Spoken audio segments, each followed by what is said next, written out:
Halo, berjumpa kembali dengan saya Sucinda Destia dalam pelajaran otomatisasi tata kelola humas dan keprotokolan di kelas 11. Apa kabar semuanya? Baik-baik saja kan? Nah, sebelum kita memulai kegiatan, mari kita berdoa terlebih dahulu menurut agama dan kepercayaannya masing-masing. Berdoa dipersilahkan. Berdoa selesai. Hari ini kita akan mempelajari tentang pelayanan prima. Mengapa perlu adanya pelayanan prima dalam perusahaan? Pelayanan prima biasanya berhubungan erat dengan bisnis jasa pelayanan yang dilakukan dalam upaya untuk memberikan rasa puas dan menumbuhkan kepercayaan terhadap pelanggan atau konsumen, sehingga pelanggan merasa dirinya dipentingkan atau diperhatikan dengan baik dan benar. Mengapa pelayanan prima penting? Apa pentingnya pelayanan prima?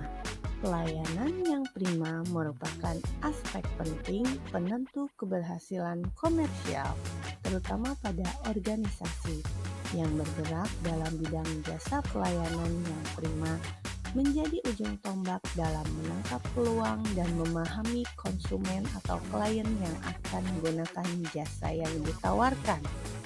Pentingnya pelayanan prima terhadap pelanggan juga merupakan strategi dalam rangka memenangkan persaingan. Akan tetapi tidak cukup hanya memberikan rasa puas dan perhatian terhadap pelanggan saja. Lebih dari itu, adalah bagaimana cara merespon keinginan pelanggan sehingga dapat menimbulkan kesan positif dari pelanggan.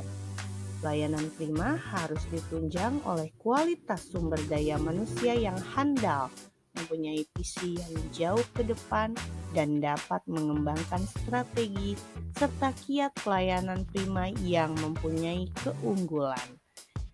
Di antaranya, keberhasilan pelayanan prima dapat juga menimbulkan: 1. Pelayanan prima dapat menimbulkan keputusan pihak pelanggan untuk segera membeli produk yang kita tawarkan pada saat itu juga. Pelayanan prima dapat menumbuhkan kepercayaan pelanggan terhadap produk kita. Pelayanan prima diharapkan dapat mempertahankan pelanggan agar tetap loyal, setia menggunakan produk kita. Layanan prima diharapkan dapat mendorong pelanggan untuk kembali lagi membeli produk kita. Layanan prima dapat menghindarkan terjadinya tuntutan-tuntutan terhadap penjual yang tidak perlu. Maka, di sini ada ruang lingkup pelayanan prima. Pengertian dari pelayanan prima.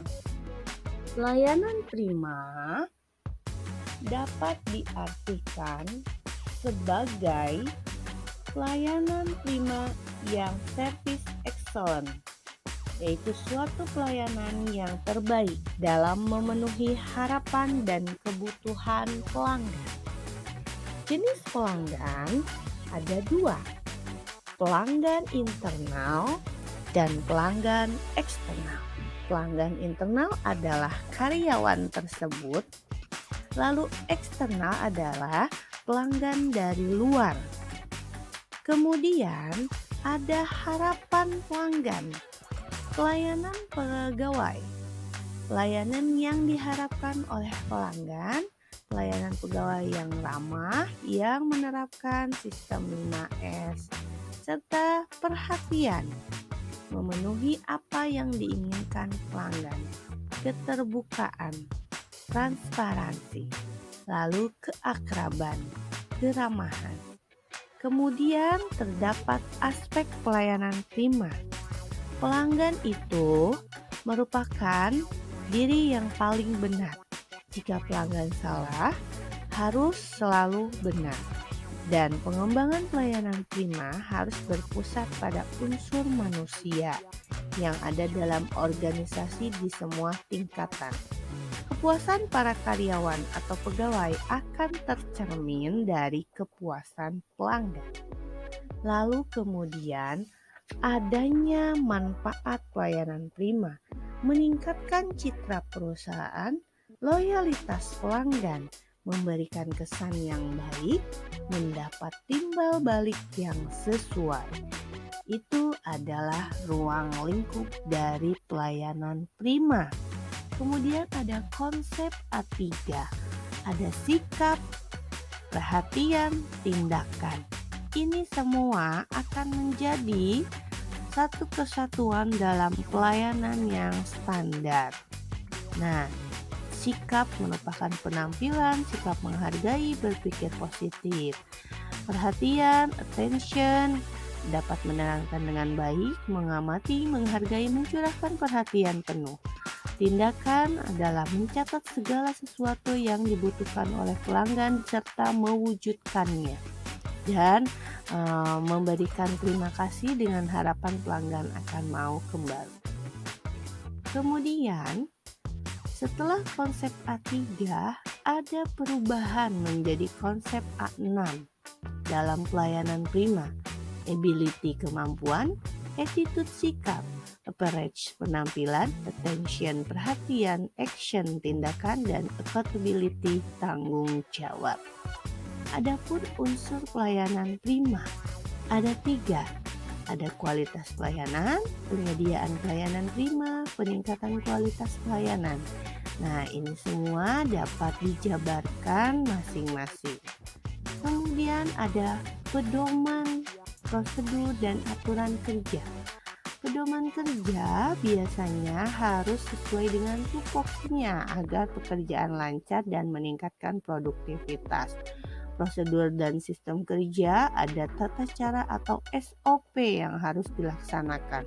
Kemudian ada aturan kerja tentang disiplin kerja dan K3.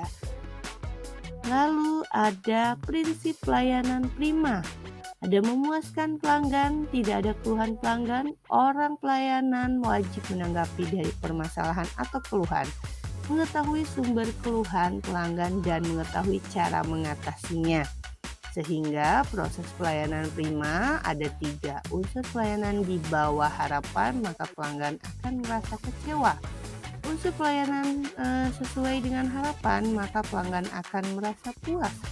Unsur pelayanan melebihi harapan, maka pelanggan akan sangat puas. Nah, itu tadi adalah konsep dari pelayanan prima. Lalu pertanyaannya, manakah yang termasuk pelayanan prima? Ya, betul. Yang di checklist warna hijau adalah salah satu dari pelayanan prima.